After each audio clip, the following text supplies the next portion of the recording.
Hello people, hope you are doing well. आज हम लोग बात करेंगे concept of Hindu marriage and जो डेफिनेशंस हमें दे रखी हैं हिंदू मैरिज एक्ट में सेक्शन 3 में, उसके बारे में। क्या कॉन्सेप्ट होता है हिंदू मैरिज का? हिंदूज में ये जो मैरिज होती है, जो शादी होती है, इसे संस्कार माना जाता है, एक मॉरल वैल्यू माना जाता है। कहा जाता है कि एक आदमी जो है, मैन जो है, वो इनकम्प्लीट होता है विदाउट हिज वाइफ। वाइफ जो है वो अर्धांगिनी होती है, गृहिणी होती है, सखी होती है अपने हस्बैंड की। अर्धांगिनी का क्या मतलब है कि अपने अम, आदमी का या अपने हस्बैंड का जो है आधा अंग जिसे हम कहते हैं, उसे अर्धांगिनी कहा जाता है। गृहिणी का घर जो संभालती है उसे गृहिणी, और सखी का मतलब है दोस्त होती है।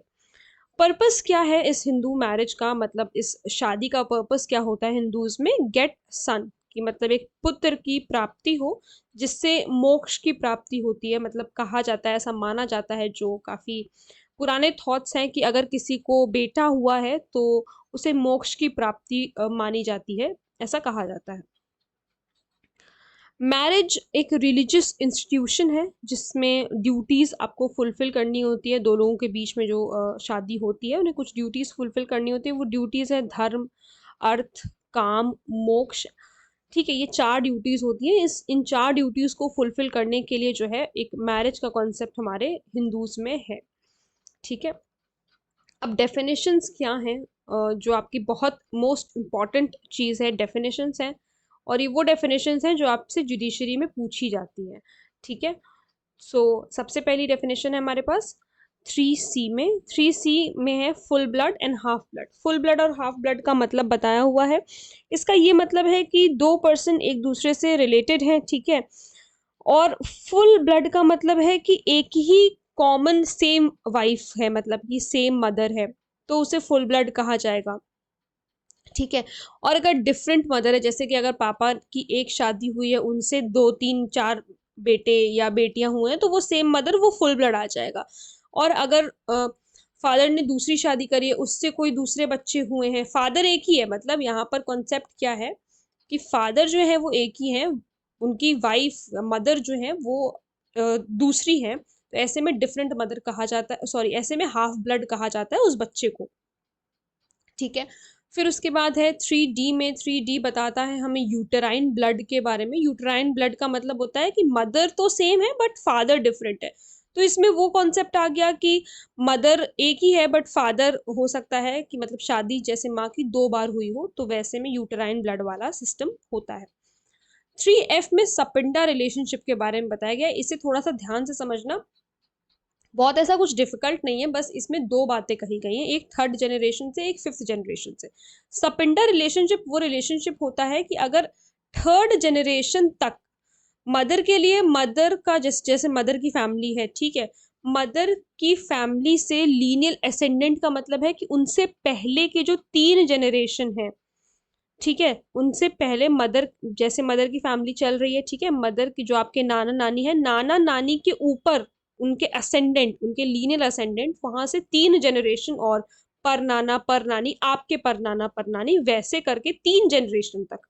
ठीक है, तो वो सपिंडा रिलेशनशिप में आ जाती है चीज। तो मदर के केस में ये चीज 3rd जनरेशन तक है, और फादर के केस में ये चीज 5th जनरेशन तक है। जैसे आपके अभी जो दादा दादी हैं, उनके लीनियर असेंडेंट, यानी कि आपके लीनियर असेंडेंट, आपके परदादा परदादी, ये चीज 5th जनरेशन तक ऊपर की तरफ चलेगी। ठीक है, ये चीज 5th जनरेशन तक ऊपर की तरफ चलेगी।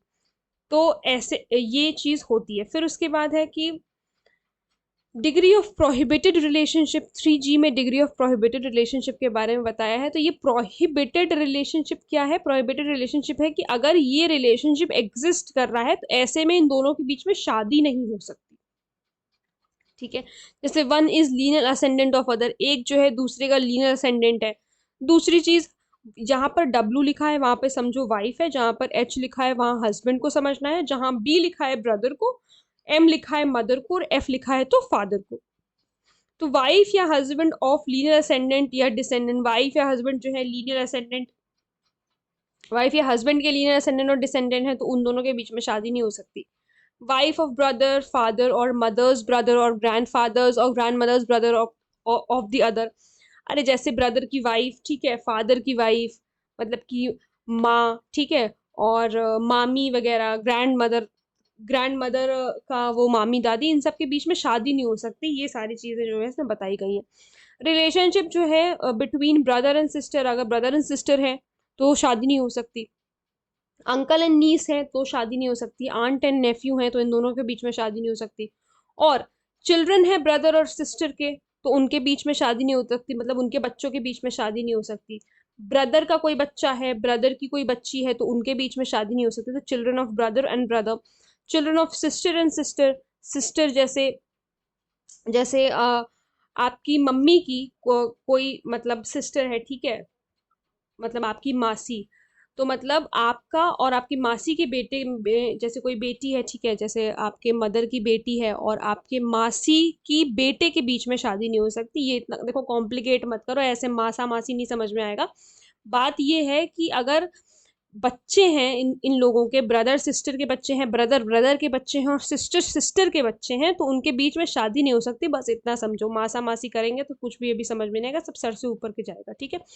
फिर देखो अब कस्टम और यूसेज की डेफिनेशन 3A में बताई गई है। तो कहता है कि any rule which is continuously observe for a long period of time. तो ये हमें पता है कि जो कस्टम होते हैं, जो रीति रिवाज हैं, इन्हें लॉ में एग्जिस्ट कराने के लिए, लॉ में एनफोर्स कराने के लिए, ये जो है काफी लंबे समय से अगर चलते हुए आ रहे हैं और इनको खत्म नहीं किया गया है, कंटिन्यूसली चलते हुए आ रहे हैं, एक पर्टिकुलर कम्युनिटी इन्हें फॉलो कर रही है, तो इसे वो कस्टम कहते हैं। तो ये एक तरीके का रूल होता है।